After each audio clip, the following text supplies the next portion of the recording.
Salam sejahtera Malaysia. Terima kasih kerana menonton video-video berita-berita terkini daripada channel ini. Sebelum kita mulakan berita seterusnya, jangan lupa tekan butang subscribe, like dan share. Sila tinggalkan komen anda juga. Setiap komen anda amatlah dihargai. Denyut nadi suara rakyat bergema di channel ini. Berita terkini yang hangat pada hari ini. Salam sejahtera Malaysia, selamat malam. Berita terkini daripada malaysiakini.com. Bertajuk Mahkamah Tolak Queen's Counsel Wakili Najib, 21 Julai 2022. Berita penuh, Queen Counsel QC dari United Kingdom tidak akan mewakili Najib Razak dalam rayuan kes rasuah SRC International bekas Perdana Menteri itu. Mahkamah Tinggi Kuala Lumpur petang tadi telah menolak permohonan untuk membenarkan kemasukan sementara QC Jonathan Laidlaw sebagai peguam di Malaysia. Hakim Kamal Akmal Mad Sahid memutuskan Laidlaw gagal menunjukkan dia mempunyai kelayakan dan pengalaman khas untuk mengendalikan rayuan Najib dalam kes SRC International. Hakim menyatakan bahawa isu kes SRC mampu dikendalikan oleh peguam Malaysia. Kamal menegaskan bahawa Hakim Perbicaraan SRC Muhammad Nazlan Muhammad Ghazali meski mengakui kes itu membabitkan perkara undang-undang baru juga menyatakan bahawa isu itu tidak terlalu sukar untuk dikendalikan oleh peguam dan badan kehakiman negara. Hakim menyatakan kebimbangan terhadap kemasukan sementara Laidlaw kerana dia mungkin tidak biasa dengan undang-undang dan amalan undang-undang di Malaysia.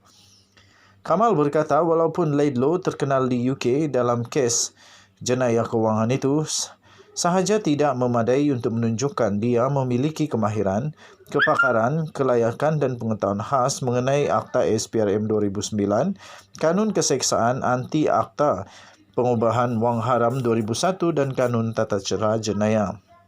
Rayuan Najib di hadapan Mahkamah Tertinggi melibatkan semua undang-undang ini. Katanya dalam penghakiman itu, saya berpendapat bahawa permohonan perlu ditolak kerana tidak ada isu rumit dan baru yang memerlukan kemasukan interim permohonan Laidlaw. Permohonan telah gagal memenuhi syarat di bawah Seksyen 18-1 LPA Akta Profession Undang-Undang 1976 bahawa bagi rayuan SRC dan sebab-sebab lain yang berkaitan, dia mempunyai kelayakan atau pengalaman khas yang tidak terdapat dalam kalangan peguam bela dan peguam cara di Malaysia. Katanya lagi, saya bersetuju dengan hujahan oleh Jabatan Peguam Negara AGC Badan Peguam Malaysia dan Jawatan Kuasa Peguam Kuala Lumpur bahawa rayuan itu boleh dikendalikan dengan cekap oleh peguam bela dan peguam cara tempatan, kata hakim itu lagi. Dia kemudian yang menolak permohonan itu tanpa sebarang perintah bayaran kos. Mahkamah Persekutuan menetapkan 10 hari pada Ogos untuk mendengar rayuan terakhir Najib bagi membatalkan sabitan kesalahan serta hukuman penjara 12 tahun dan denda 210 juta bagi satu pertuduhan salah guna kuasa, 3 pertuduhan pecah amanah jenayah CBT dan 3 pertuduhan pengubahan wang haram yang dikaitkan dengan 42 juta ringgit Malaysia daripada SRC. Pada 8 Disember tahun yang lepas, Mahkamah Rayuan telah menolak rayuan Najib untuk membatalkan keputusan 2020 oleh Hakim Mahkamah Tinggi Kuala Lumpur ketika itu, Nazlan, yang telah mendapati bahawa bekas Perdana Menteri itu bersalah dan menjatuhkan hukuman. Nazlan telah dinaikkan pangkat ke Mahkamah Rayuan. Sebelum ini, anak syarikat 1MDB SRC kemudiannya menjadi milik penuh Kementerian Kewangan diperbadankan MOF Incorporated. 1MDB juga dimiliki sepenuhnya oleh MOF Incorporated. Selain bekas Perdana Menteri, Najib juga pernah menjadi Menteri Kewangan, Penasihat Emeritus SRC dan Pengerusi Lembaga Penasihat 1MDB. Sebagai sebahagian daripada tawaran Najib untuk Laidlaw mewakilinya, Peguam Najib Shafie Abdullah sebelum ini berkata bahawa Peguam UK boleh membantu perkembangan dan mematangkan perundangan Malaysia. Dalam afidavit sokongan, Shafie berkata ini kerana perkara itu melibatkan beberapa perkara baru yang tidak pernah diputuskan oleh Mahkamah Malaysia. Bagaimanapun dalam afidavit balas, AGC, Badan Peguam dan Jawatan Kuasa Peguam Kuala Lumpur telah berhujah bahawa tidak ada keperluan untuk QC kerana terdapat lebih 21,000 peguam Malaysia boleh bertindak dengan cekap untuk Najib dalam rayuan SRC. Sekian berita, salam sejam rakyat Malaysia. Malaysia kita punya, cintai Malaysia. Jangan lupa tekan butang subscribe, like dan share. Bye-bye.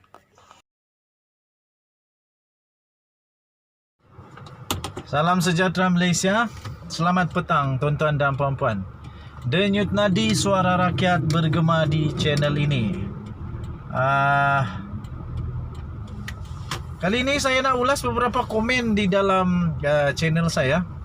Pertama, komen daripada ada seorang insan budiman, tetapi mungkin seorang penjilat. Kenapa saya kata begitu ya?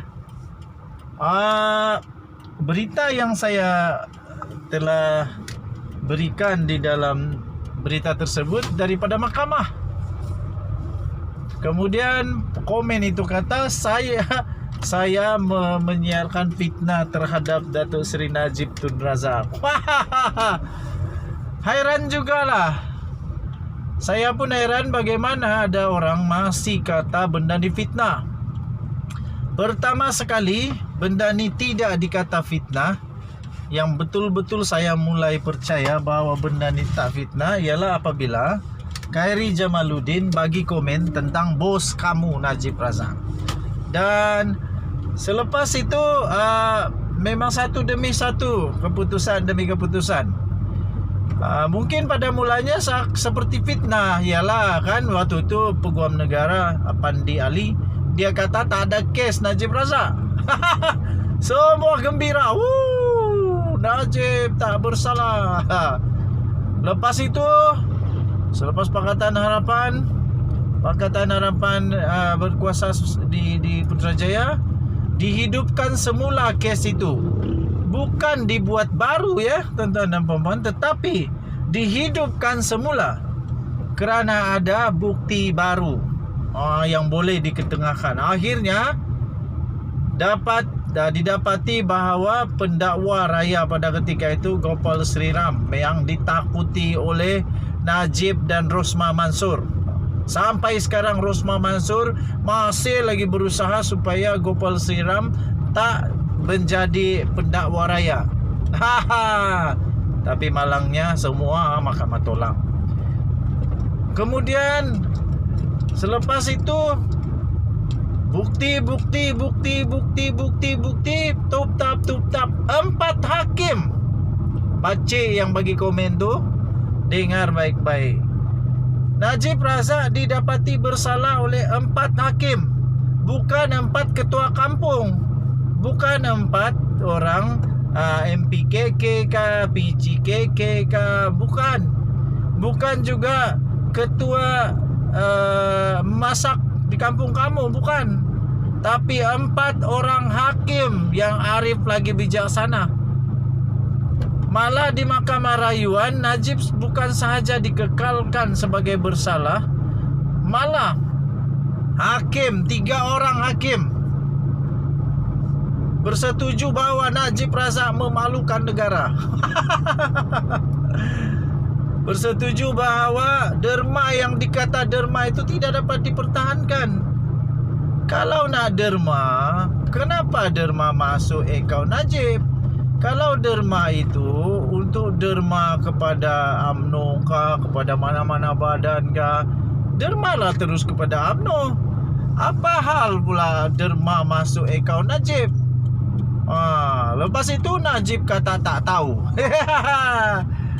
Paling signifikan ialah alasan tak tahu. Hampir saja Najib menang. Hampir-hampir Najib menang dengan alasan tak tahu. Lepas itu Najib juga pernah disenaraikan oleh askar-askar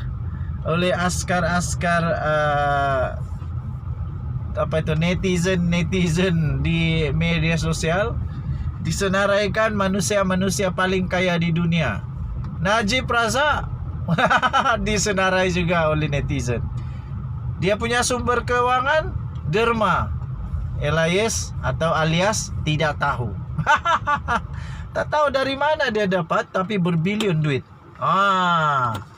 Okey, kemudian mahkamah sahkan bahawa ada duit masuk dalam akaun Najib, dan duit itu diguna walaupun dia tak tahu dari mana datang. Dia tak tahu, tapi datang.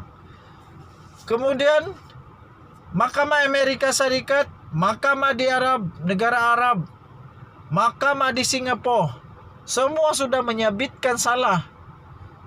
Apa yang fitnahnya lagi, Pakcik? Pakcik tolong jelaskan, mana satu yang fitnah? Mana satu yang fitnah? Hakim buat fitnah kah? Mahkamah buat fitnah kah? Sebab yang saya siarkan itu dari mahkamah. Bukannya dari kedai kopi, bukannya di warung yang Pakcik selalu makan tuh. Bukan, ini dari mahkamah. Minta maaf. Nah, sekarang ini tak tahulah ini pun fitnah lagi kah? 2013, 2017. Pada tahun 2017, Kesultanan Sulu telah hantar surat kepada kerajaan untuk memaklumkan tentang dirang punya tuntutan. Fitnah lagi kah waktu itu Najib Razak yang jadi Perdana Menteri? Ataupun ada klon lain? Ataupun ada klon lain? Lepas itu yang kasih berhenti pembayaran itu siapa waktu itu jadi Perdana Menteri?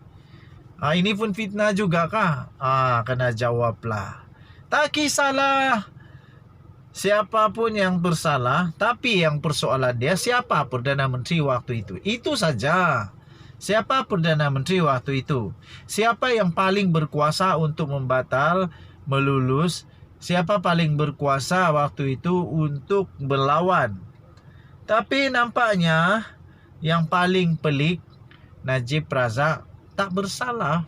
Bukan tak bersalah, tak rasa bersalah pun. Tak rasa bersalah pun. Yang bersalah rakyat. Kenapa? Rakyat rasa takutlah sekarang. Aduh. Ya. Entahlah sampai bila lagi perkara ini masih dikata fitnah. Saya pikir ini bukan fitnah. Oke, sebenarnya kesimpulan kepada semua adalah ini. Saya pikir bukan fitnah. Tetapi kalau Najib Razak dan UMNO serta pemimpin-pemimpin UMNO serta penjilat-penjilat serta pengampu kepada Najib kata benda ni pendakwaan terpilih, mungkin saya boleh terima. Tapi kalau kata ini fitnah, langsung tak boleh terima. Salah langsung. Mana boleh fitnah? Mana ada fitnah? Semuanya ada. Uang masuk dalam akaun confirm sudah ada. Lepas itu sekarang Hakim Nazlan pula jadi kambing hitam. Hakim Nazlan kalau dia kalah pun masih ada 3 hakim yang sudah mendapati mengonfirm, mensahkan Najib Razak bersalah. Pakcik, 3 lawan 1 tetap 3 yang menang. Jadi bukan fitnah. Kalau kamu kata ini adalah pendakwaan terpilih, kemungkinan boleh jadi. Tapi saya pun tidak pasti. Saya percaya mahkamah itu bijak dan adil. Tapi kalau fitnah, langsung tak logik. Mana boleh fitnah? Kalau fitnah, aduh, habislah mahkamah kita. Denyut nadi suara rakyat bergema di channel ini. Kita jumpa lagi. Bye-bye.